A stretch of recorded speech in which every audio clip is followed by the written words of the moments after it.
엄마가 아기를 임신하면 여러분 엄마 뱃속에서 얼마 동안 있었죠? 10개월 동안, 보통 10개월 동안 엄마 뱃속에 있는데 그 10개월 동안 뭐 합니까? 엄마 뱃속에 있는 10개월 동안 태아는 눈도 만들고 귀도 만들고 입도 만들고 손도 만들고 발도 만들고 손가락도 만들고 발가락도 만들고 그러다가 10개월 동안 다 만들고 나면 그리고 이제 10개월 후에 태어나잖아요. 그런데 여러분,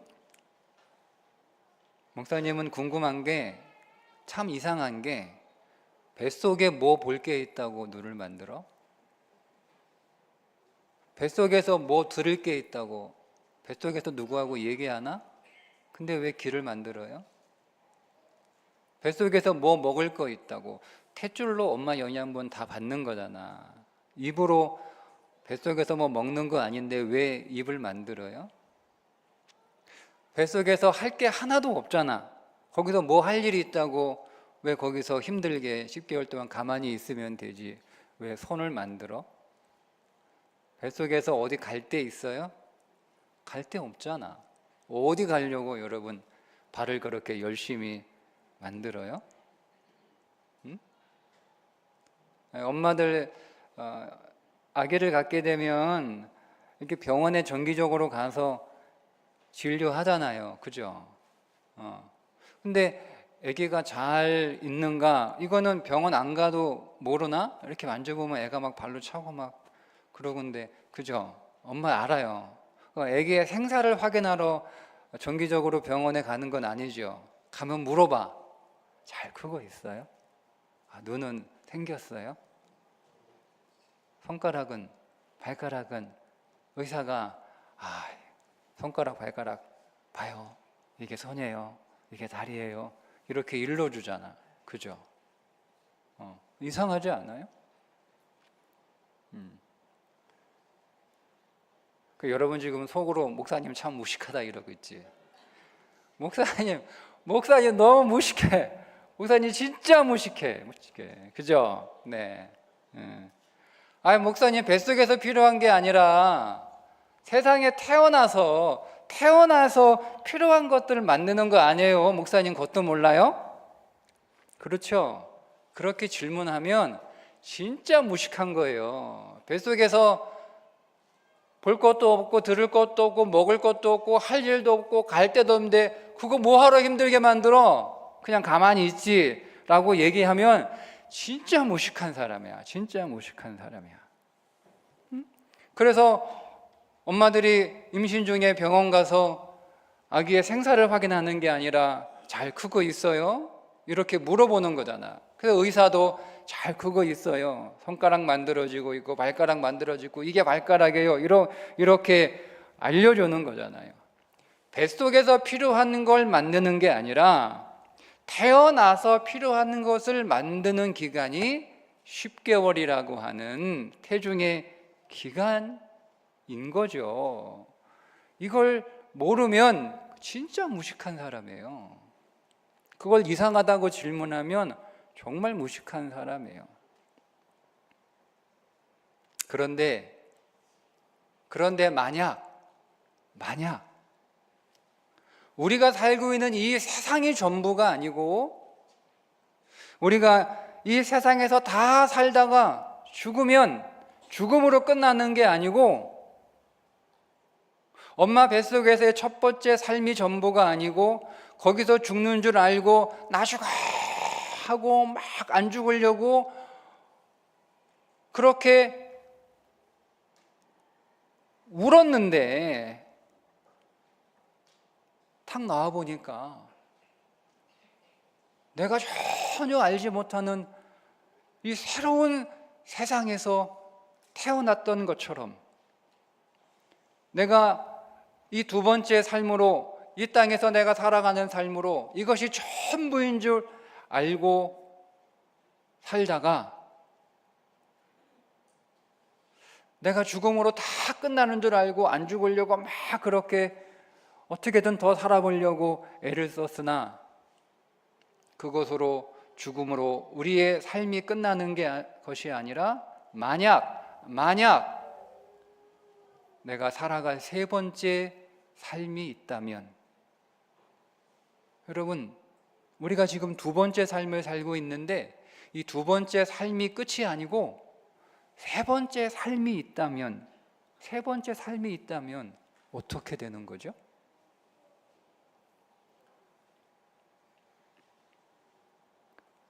뱃속에 있는 아이가 거기가 전부인 줄 알았는데, 그래서 엄마 뱃속에서 나갈 때 자기가 죽는 줄 알았는데 나와 보니까 그 엄마 뱃속과는 상상할 수 없는, 비교할 수 없는 놀라운 새로운 세상이 나를 맞이했던 것처럼, 내가 이 세상의 전부일 줄 알고 살다가 죽음이 끝나는 것으로 생각했다가 깨어나 보니 새로운, 내가 상상하지 못했던 놀라운 세계가 나를 기다리고 있다면 어떻게 되는 걸까요? 오늘 우리가 읽은 성경에 부자와 거지 나사로가 등장하는데, 부자도 죽고 거지 나사로도 죽었어요. 그런데 죽은 줄 알았는데 새로운 세계에서 깨어난 거야. 그러니까 성경은 죽음을 잠을 잔다라고 표현하는 거예요. 깨어난 거야. 깨어나고 보니까 이 부자는 불꽃 가운데서 깨어나고 거지 나사로는 아브라함 품에서 깨어난 거예요. 부자는 자기가 살던 세상이 전부인 줄 알았어요. 거기서 부자로 성공도 했어요. 자기 집에 늘 동냥하러 온 거지 나사로 내쫓지 않고, 그래도 그 거지 불쌍해서 나사로에게 먹을 것을 제공해 주는 그렇게 착하고 선한 삶을 살았어요. 나는 성공한 사람이고, 나는 착한 사람이고, 나는 아주 잘 사는 그런 인생인 줄 알았어요. 그러다가 죽었는데 깨어나 보니 영원한 삶을 살아가는 새로운 세상에서 깨어나는 거예요.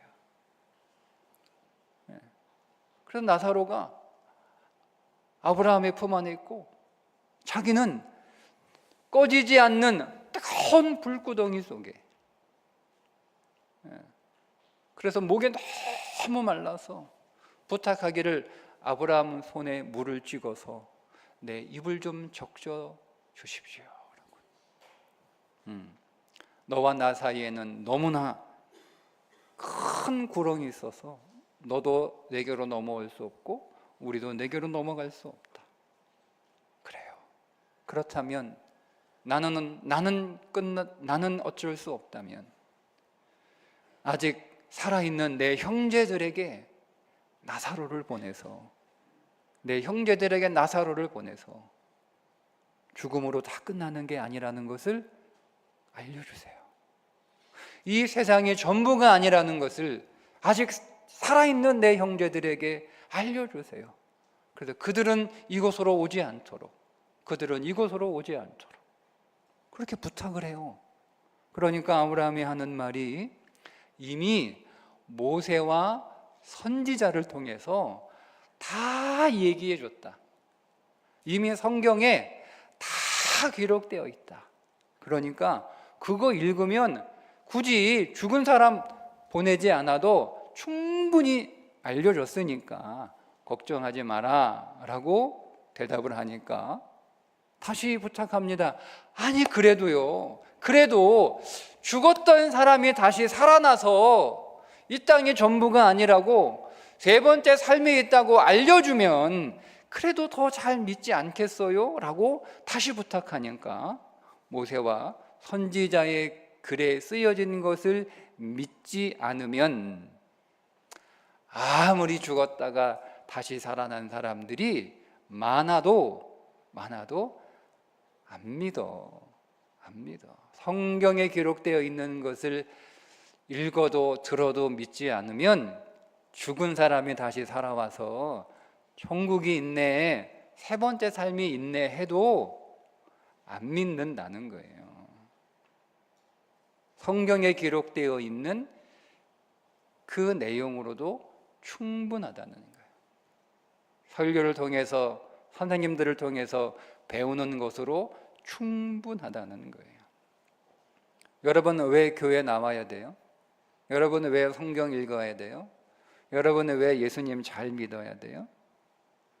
성경 여러분 열심히 배워서 교회에서 성경 시험 잘 쳐서 상 받아도 학교에서 알아주는 것도 아니고, 내가 성경 열심히 공부해서 성경을 많이 안다고 해서 내가 학교 가서 성적이 올라가는 것도 아니고, 공부를 잘하는 것도 아니고, 교회 열심히 다닌다고 성경 많이 배웠다고 해서 대학 보내주는 것도 아니고, 교회에서 상 받고 신앙생활 잘했다고 해서 내가 취직을 잘하는 것도 아닌데, 학교에서 공부하는 것도 매일 학원 가서 공부하는 것도 힘들어서 너무너무 괴로운데 교회까지 와서 왜 성경 배워야 돼요? 왜 붙잡아 앉아놓고 왜 지루하고 재미없는 성경 가르쳐줘요? 여러분 왜 그래야 돼요? 왜 그래야 돼요? 교회 오는 이유, 예수 잘 믿어야 되는 이유, 성경을 읽고 성경을 배워야 되는 이유, 첫 번째는 성경에서 영원한 삶이 있다는 것을 깨닫기 위해서입니다. 우리의 이 삶이 전부가 아니고, 이 삶이 끝나면 영원히 살아갈 이 100년의 삶이 끝나면 영원한 삶이 오늘 우리를 기다리고 있다는 것을 깨닫기 위함이고, 두 번째는 그 영원한 삶을 잘 준비해야 되는데 어떻게 준비해야 되는지 모르잖아요. 그 영원한 삶을, 세 번째 삶은 영원한 삶이에요.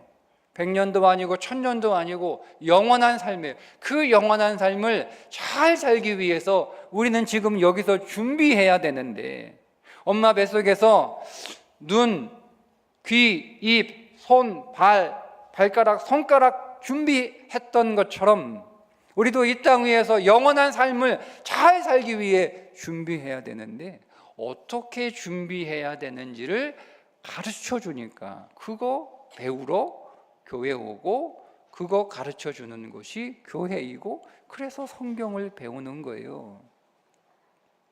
태중의 아이가 살아있는지 죽어있는지 그거 심장 뛰는 거 확인할 거면 그렇게 정기적으로 산부인과 갈 필요 없어요. 엄마가 다 느끼잖아, 살아있는지 죽어있는지. 근데 여러분 병원에 가서 왜 힘들고 수고롭게 돈 내면서 그렇게 정기적으로 가서 진료받고 검사합니까? 잘 크고 있는지, 잘 자라고 있는지, 입은 제대로, 눈은 제대로, 손과 발은 제대로 자랐는지, 손가락은 제대로 자랐는지 이거 확인하는 거 아니에요? 나는 구원받았으니까, 나는 하나님 나라 가기로 작정이 됐으니까 그거면 충분해 라고 하면 교회 안 와도 돼요. 내가 구원받은 거 확신하고 있는데, 내가 의심하지 않는데, 우리가 교회 오는 이유는 내가 잘 자라고 있는가 확인받으러 오는 거예요. 목회자로부터, 선생님들로부터 세 번째 삶을 지금 잘 준비하고 있구나, 잘 자라고 있구나, 잘 크고 있구나, 잘 준비하고 있구나, 그거 확인받으러 오는 거예요. 병원 가서 검진하듯 잘 자라고 있는지 확인하듯 교회 와서 어떻게 준비해야 되는지 배우고, 어떻게 준비해야 되는지 훈련받고, 그 훈련 맞은 대로 내가 정말 세 번째 삶, 하나님 나라의 백성으로 잘 준비되고 있는지 와서 확인해 주는 거예요. 목회자를 통해서 아주 잘하고 있어요, 이대로만 하면 돼요. 그런 식으로 하다간 다시 아무것도 안 돼, 잘해야 돼, 이렇게 하는 것처럼. 그래 교회 오고, 그래 교회 와서 성경 배우고 선생님들한테 지도 받는 거예요. 그래서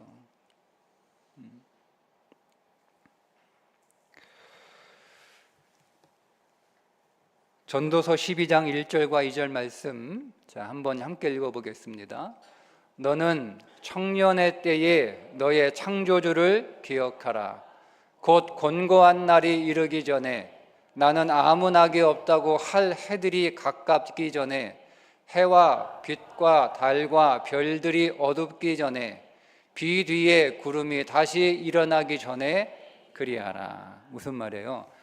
죽기 전에, 죽음이 임박하기 전에 다 늙어서 시간 다 쓰고 시간 얼마 남겨놓지 않는 그 전에, 시간 많이 있을 때, 청년의 때에, 젊을 때, 힘 있을 때, 그때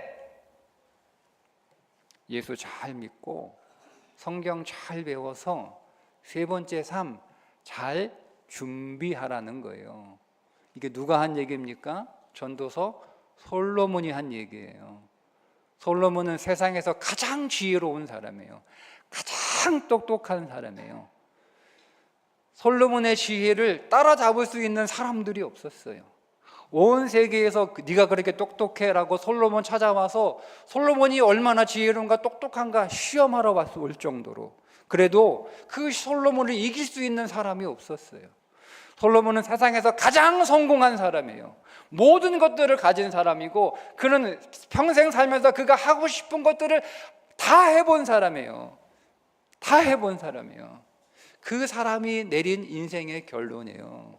이 땅이 전부가 아니라는 거예요. 그 똑똑한 사람이 내린 결론이에요. 세 번째 삶이 있다는 거예요. 그 성공한 사람이 내린 결론이에요. 이 땅에서 아무리 잘 살아도 세 번째 삶 하나도 준비하지 않으면 가장 어리석은 사람이요, 가장 미련한 사람이요, 가장 실패한 사람이라는 거예요. 이것이 솔로몬이 내린 인생의 결론입니다. 여러분, 내가 구원받은 것은 하나님의 태에 잉태가 된 거하고 똑같은 거예요. 내가 하나님의 은혜의 태에, 하나님의 그 생명의 태에 내가 하나님의 자녀로 잉태된 거예요. 구원 이후의 삶은 그 하나님의 생명의 태 안에서 이제는 세 번째 세계에서 태어날 그 세 번째 삶을 우리는 여기에서 준비하는 거예요. 성령의 9가지 열매를 가진 성품의 사람으로, 사랑하는 사람으로, 희락하는 사람으로, 화평한 사람으로, 오래 참는 사람으로, 자비한 사람으로, 선을 베푸는 사람으로, 충성된 사람으로, 온유한 사람으로, 절제하는 사람으로 여기서 훈련되는 거예요. 이것이 이 9가지 성품이 세 번째 하나님 나라에서 살아가는 하나님의 백성들이 가져야 될 성품인 거예요. 그것은 마치 태중의 아이가 태어나서 필요한 눈, 귀, 입, 손, 발, 손가락, 발가락, 기타 여러 가지 것들을 준비하는 것과 같은 거예요. 오늘 이제 1년 동안 우리 교회 학교에서 신앙생활 잘하고 성경 여러분 열심히 잘 배웠겠지만 그것으로 끝내지 마시고 2025년 한 명씩 올라가면 여러분 지금보다 더 열심히 성경 배우시고 지금보다 더 열심히 믿음생활 잘해서 부자처럼 후회하는 인생 되지 말고 나사로처럼 아브라함 품에 안기는, 예수님 품에 안기는 그런 훌륭한 믿음의 삶을 살아가는 우리 자녀들 되시기를 주님의 이름으로 축복합니다. 기도하겠습니다.